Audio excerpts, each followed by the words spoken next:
नमस्कार। आज हम बात कर रहे हैं E20 पेट्रोल पर। हाँ, E20 यानी पेट्रोल जिसमें 20% इथेनॉल मिला होता है। बिल्कुल। और हाल ही में ना सरकार ने एक काफी विस्तृत दस्तावेज जारी किया है इस पर। जी, क्योंकि इसको लेकर कई तरह की बातें हो रही थीं, चिंताएं थीं, सवाल उठ रहे थे। सही कहा।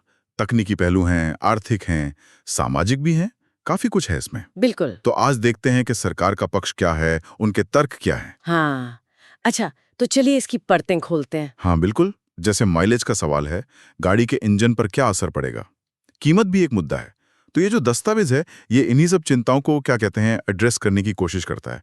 और इसके लिए सरकारी शोध, नीति आयोग की रिपोर्ट्स, इंडस्ट्री स्टैंडर्ड्स, इन सब का हवाला दिया गया है। हम्म। और एक दिलचस्प बात यह है कि इसमें इथेनॉल जैसे बायोफ्यूल्स को ना देश के लिए एक जरूरी ब्रिज फ्यूल बताया गया है। ब्रिज फ्यूल, सेतु ईंधन। हाँ, सेतु ईंधन। ये शब्द आजकल काफी सुनने में आ रहा है। मतलब क्या है इसका यहाँ? देखिए, सेतु ईंधन का मतलब है कि पूरी तरह से ग्रीन एनर्जी पर जाने से पहले, मतलब जैसे इलेक्ट्रिक या हाइड्रोजन, हाँ हाँ। उससे पहले का एक, आप कह लीजिए, बीच का रास्ता, एक पुल जैसा। अच्छा, एक ट्रांजिशन फेज के लिए। बिल्कुल। ये मौजूदा इंफ्रास्ट्रक्चर में ना ज्यादा बदलाव नहीं मांगता। तो एक तरह से प्रैक्टिकल कदम है ये, जिससे हम धीरे धीरे फॉसिल फ्यूल पर अपनी निर्भरता कम कर सकें। और दस्तावेज भी इसे ऐसे ही देखता है। मतलब जो हमारा 2070 तक नेट जीरो उत्सर्जन का लक्ष्य है ना, हाँ, भारत का बड़ा लक्ष्य है वो तो उसकी तरफ एक संक्रमणकालीन ट्रांजिशनल स्टेप। तो हाँ, ये सिर्फ ईंधन बदलना नहीं है, ये एक सोची समझी रणनीति का हिस्सा है। समझ गई। तो आज हम इसी दस्तावेज के आधार पर E20 पर सरकार का जो नजरिया है उसे गहराई से समझेंगे। मतलब क्यों लाया गया, इसके असर क्या बताए जा रहे हैं और जो आम लोगों की चिंताएं हैं उस पर सरकार का आधिकारिक जवाब क्या है।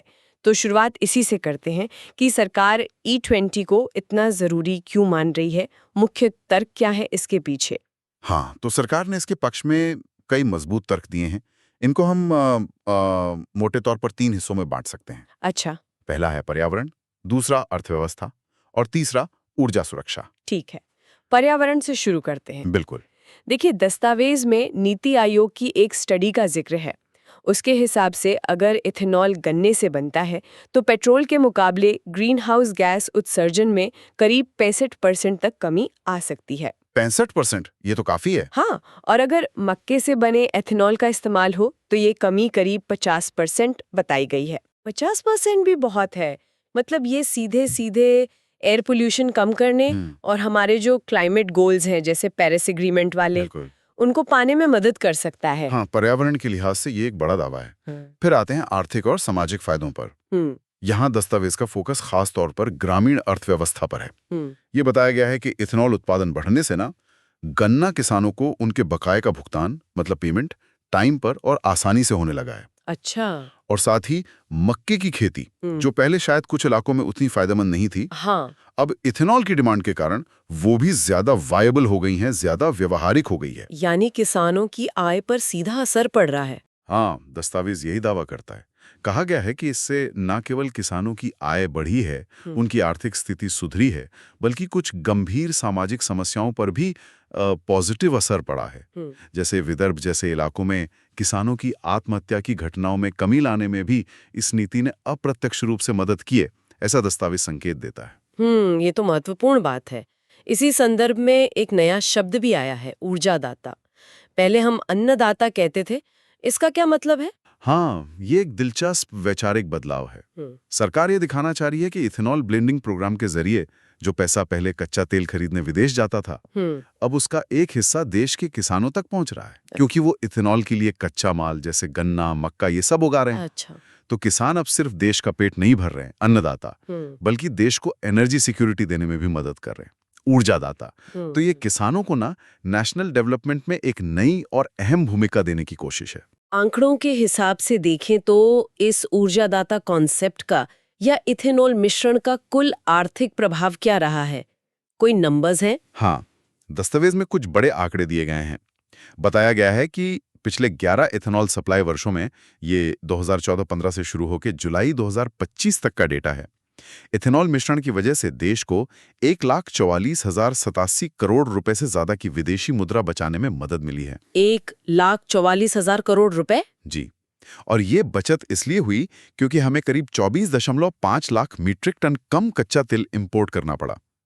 तो ये सीधे सीधे हमारी एनर्जी सिक्योरिटी को मजबूत करता है। हम आयात पर निर्भरता कम कर रहे हैं। और कार्बन उत्सर्जन में कमी का क्या, उसका कोई आंकड़ा है? हाँ, उसका भी आंकड़ा है। दस्तावेज के अनुसार इसी पीरियड में लगभग 736 lakh metric ton carbon dioxide उत्सर्जन कम हुआ है। 736 लाख मीट्रिक टन? हाँ, और इसे आसान भाषा में समझाने के लिए दस्तावेज कहता है कि ये लगभग 30 करोड़ पेड़ लगाने के बराबर का पर्यावरणीय लाभ है। बाप रे। और सिर्फ इसी करंट ईयर की बात करें तो अनुमान है कि 20% इथेनॉल मिश्रण से किसानों को करीब 40,000 करोड़ रुपए का भुगतान होगा और विदेशी मुद्रा में लगभग 43,000 करोड़ रुपए की बचत होगी। तो आप देख सकती हैं कि सरकार के पास E20 कार्यक्रम के समर्थन में बड़े आर्थिक और पर्यावरणीय तर्क मौजूद हैं। ठीक है, ये तो ही सरकार की मंशा और कार्यक्रम के पक्ष में दिए गए तर्क। लेकिन अब उन चिंताओं पर आते हैं जो आम उपभोक्ता महसूस कर रहा है, खासकर गाड़ी के प्रदर्शन और सबसे ज्यादा माइलेज को लेकर। दस्तावेज इन चिंताओं को कैसे देखता है? सरकार ये मानती है कि ये चिंताएं हैं और ये नई नहीं हैं।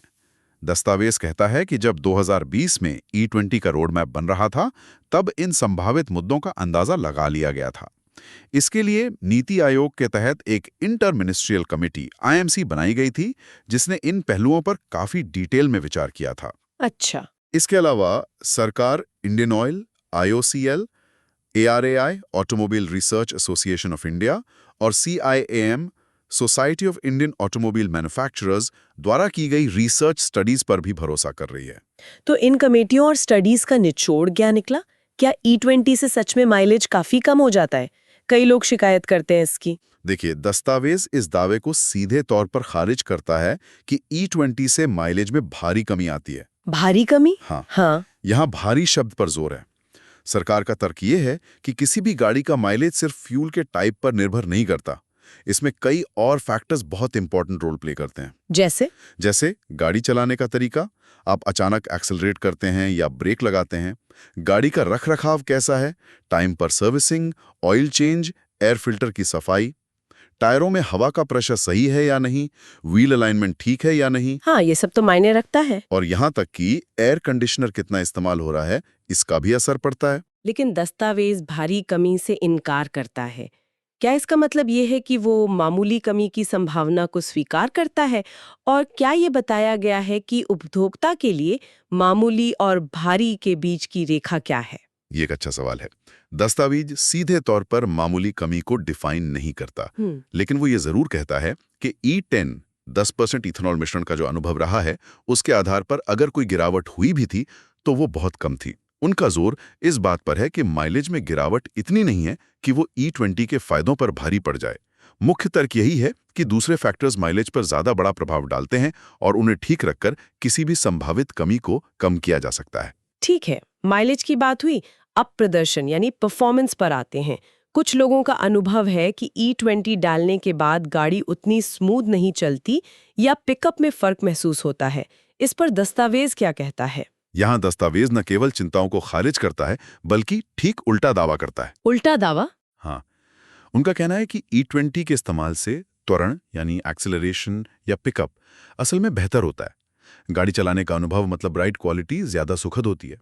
और सबसे बड़ी बात, E10 फ्यूल के मुकाबले कार्बन मोनोऑक्साइड जैसे हानिकारक उत्सर्जन लगभग 30% तक कम होते हैं। बेहतर एक्सेलरेशन, ये कैसे संभव है? इसके पीछे कोई तकनीकी कारण बताया गया है? हाँ, बताया गया है। इसके पीछे मुख्य कारण है इथेनॉल का ऑक्टेन नंबर। दस्तावेज बताता है कि शुद्ध इथेनॉल का रिसर्च ऑक्टेन नंबर रॉन करीब 108.5 होता है। 108.5? जी, जबकि सामान्य पेट्रोल का रॉन लगभग 84.4 होता है। ऑक्टेन नंबर जितना ज्यादा होता है, फ्यूल इंजन के अंदर प्रेशर पड़ने पर समय से पहले जलने, जिसे इंजन नॉकिंग या खटखटाहट कहते हैं, हाँ, नॉकिंग, उसका उतना ही बेहतर प्रतिरोध करता है। भारत में पहले पेट्रोल का रॉन 88 था, जिसे BS6 नॉर्म्स के लिए बढ़ाकर 91 किया गया। अब जब इसमें 20% इथेनॉल मिलाते हैं तो E20 मिक्सचर का रॉन लगभग 95 तक पहुंच जाता है। तो ज्यादा ऑक्टेन नंबर का सीधा फायदा क्या है? ज्यादा ऑक्टेन नंबर का मतलब है बेहतर एंटी नॉकिंग प्रॉपर्टीज। इससे इंजन ज्यादा स्मूथ चलता है और जो मॉडर्न हाई कंप्रेशन इंजन है वो बेहतर परफॉर्म कर पाते हैं। दस्तावेज के अनुसार खास तौर पे जो गाड़ियां E20 के लिए ट्यून की गई हैं, उनमें बेहतर एक्सेलरेशन मिलता है, जो शहर के ट्रैफिक में जहां बार-बार रुकना और चलना पड़ता है, काफी उपयोगी हो सकता है। एक और तकनीकी पहलू बताया गया है, इथेनॉल की वाष्पीकरण की गुप्त ऊष्मा यानी latent heat of vaporization petrol से ज्यादा होती है। वाष्पीकरण की गुप्त ऊष्मा, इसे थोड़ा आसान शब्दों में समझाएंगे। जरूर। इसका मतलब है कि इथेनॉल जब भाप बनता है इंजन में जलने से पहले, तो वो अपने आसपास से पेट्रोल के मुकाबले ज्यादा गर्मी सोखता है। इससे इंजन का जो इनटेक मैनिफोल्ड होता है, जहां हवा और फ्यूल मिलते हैं, वो ठंडा रहता है। अच्छा। ठंडी हवा ज्यादा डेंस होती है, मतलब ज्यादा घनी होती है, जिसका मतलब है कि सिलेंडर में ज्यादा ऑक्सीजन पहुंचती है। तो मतलब ज्यादा कुशलता से जलता है। जब कुछ उपभोक्ताओं का अनुभव इसके उलट रहा है, क्या दस्तावेज इस अंतर पर कोई रोशनी डालता है? क्या ये माना जा रहा है कि ये फायदा सिर्फ E20 कंपैटिबल नई गाड़ियों में ही ज्यादा साफ दिखेगा? दस्तावेज सीधे तौर पर उपभोक्ता अनुभव के अंतर पर तो टिप्पणी नहीं करता, लेकिन ये जरूर जोर देता है कि व्हीकल मैन्युफैक्चरर्स ने E20 कंपैटिबल गाड़ियां बनानी शुरू कर दी हैं। तो इशारा यही है कि जो गाड़ियां खास तौर पर E20 के लिए डिजाइन या ट्यून की गई हैं, उनमें ये पॉजिटिव असर ज्यादा महसूस होगा। पुरानी गाड़ियों में शायद ये उतना साफ ना हो, या फिर दूसरे फैक्टर्स जैसे गाड़ी की उम्र, मेंटेनेंस, वो परफॉर्मेंस पर ज्यादा हावी हों। ठीक है, अब गाड़ी की उम्र और पुर्जों पर पड़ने वाले असर की बात करते हैं।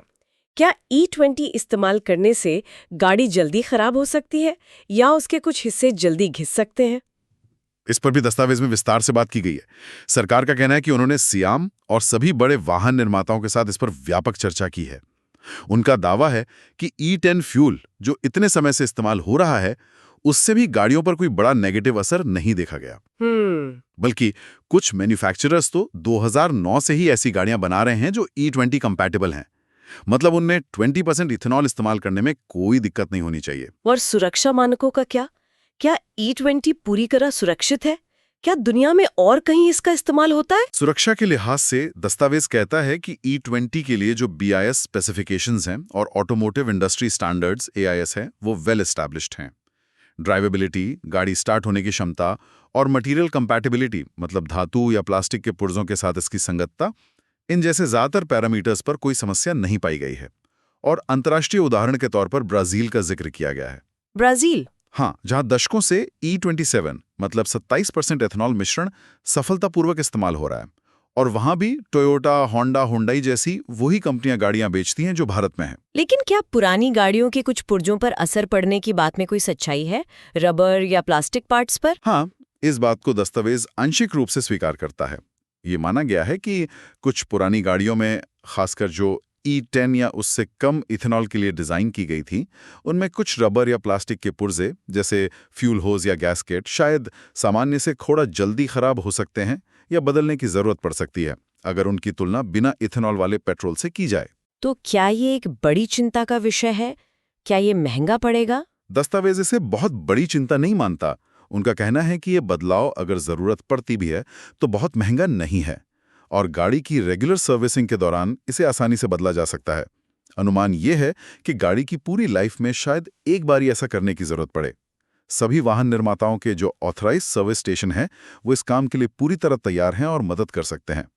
तो संदेश ये है कि ये एक संभावित मुद्दा है, लेकिन आसानी से संभाला जा सकता है। तो मोटे तौर पे सरकार का पक्ष है कि प्रदर्शन, माइलेज और इंजन लाइफ से जुड़ी ज्यादातर चिंताएं या तो निराधार है या फिर उनका समाधान है और बहुत खर्चीला नहीं है। अब आते हैं सबसे पेचीदा सवाल पर, कीमत। अगर एथेनॉल को अक्सर सस्ता बताया जाता है, तो फिर E20 पेट्रोल सस्ता क्यों नहीं है? बल्कि कुछ लोग कहते हैं कि ये महंगा हो गया है। ये वाकई एक महत्वपूर्ण और जायज सवाल है, और दस्तावेज इसे स्वीकार करता है। सरकार मानती है कि ये चिंता व्यक्त की जा रही है। लोग अक्सर नीति आयोग की एक पुरानी रिपोर्ट 2020-21 की का हवाला देते हैं, जब इथेनॉल वाकई पेट्रोल से सस्ता हुआ करता था। लेकिन दस्तावेज स्पष्ट करता है कि अब स्थिति बदल चुकी है। कैसे बदल गई है स्थिति? समय के साथ, खासकर पिछले कुछ सालों में, इथेनॉल की जो खरीद कीमत है वो लगातार बढ़ी है।